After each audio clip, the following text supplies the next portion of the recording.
What's up, gas team? About to try a little different little joint today. I ain't getting y'all no music right now. We about to get into this YMW Melly case. It's a double homicide for killing his homeboys or whatever, and he's facing the death penalty. Double capital murder charge out of Florida.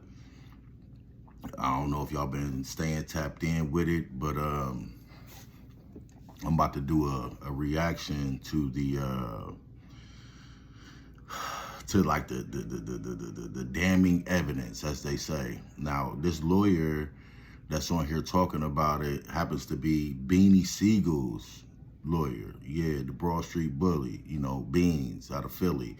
This is his lawyer giving his input on how the trial is going and the damning evidence and all that shit, you know what I'm saying? So if y'all ain't been tapped in or whatever, pay attention to this and let me know what y'all think, man. Let's get into this whoop. What are you thinking of what you're seeing with the evidence in the Melly case?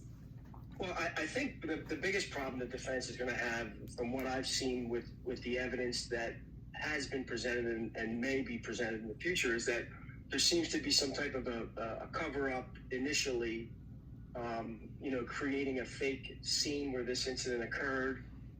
I think Melly has said in a statement, or someone has said, that he wasn't in that vehicle when the shooting occurred, and then they find video of him actually leaving the recording studio and getting in that vehicle with the two decedents and the co-defendant.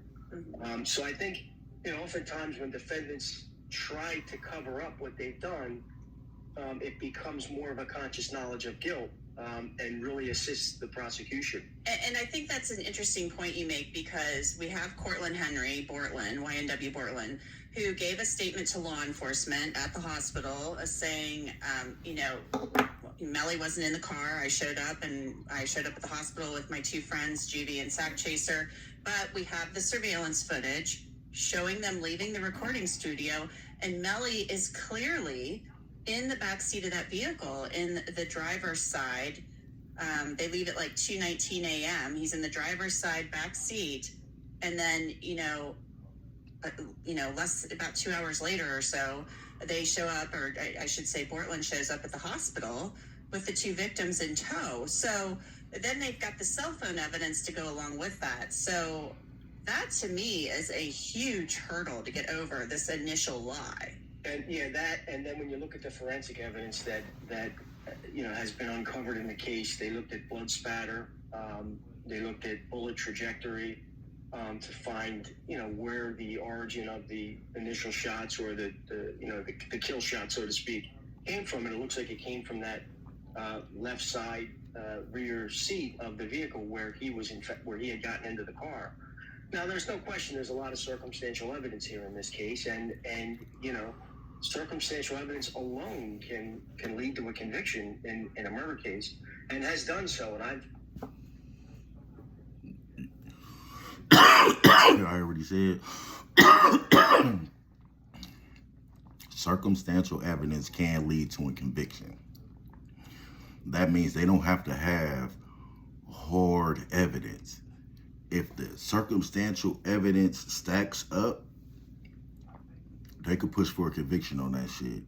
Remember, it's not up to the prosecutor, it's not up to the judge, it's up to the jury. It's plenty of motherfuckers that got locked up for bodies and they never found the gun.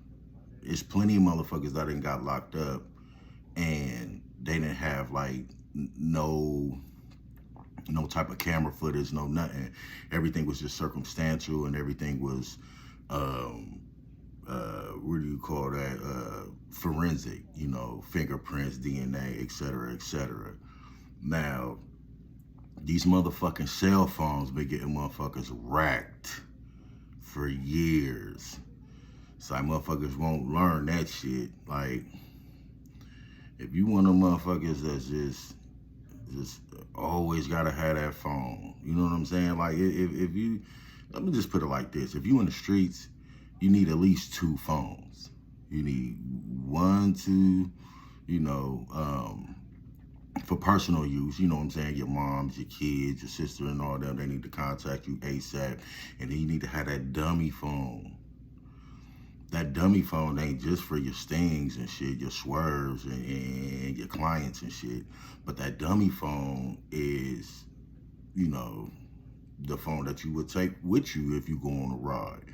The dummy phone's name, the dummy phone, it's not gonna be in your name. It's not gonna be in your people's name. It's not gonna be in nobody's name. It's gonna be in the fictitious name, and only very few people know you got it. You know what I'm saying? Like your stings and your swerves, they ain't gonna know you by your real name. You know what I'm saying? You don't even give them your street name. Give them a fictitious name. Make up some shit. Give them a rapper's name. You know what I'm saying? Whatever. Because the first thing they do, one of the first things they do, because they know everybody keep their phone with them, it's electronic, you can be tracked and all that shit, they're going to ask for your phone number. And they're going to cross-reference that number with everybody you come across with. Like your moms, your sisters, your immediate people. Like, oh, well, what's Melly's number? And then if everybody give you the same number, then they know that's your phone and they know to track that. They're going to link up with the phone people and make sure, see if that phone's name is in your name. And then they're going to get to calculating and tracking wherever you been with that phone. Because as you know, that shit bounce off of cell phone towers. Even though they can't find and pinpoint exactly where you are, long as you in that little radius, in that area, it's good money to them. Just think about if you was a juror. You feel me? But let me know what y'all think. Put it in the comments. Like, subscribe, share this shit, man. You know, it's your homeboy Max Grills. It's the Gas Chamber. And tap into GC Exotics, baby. Yeah.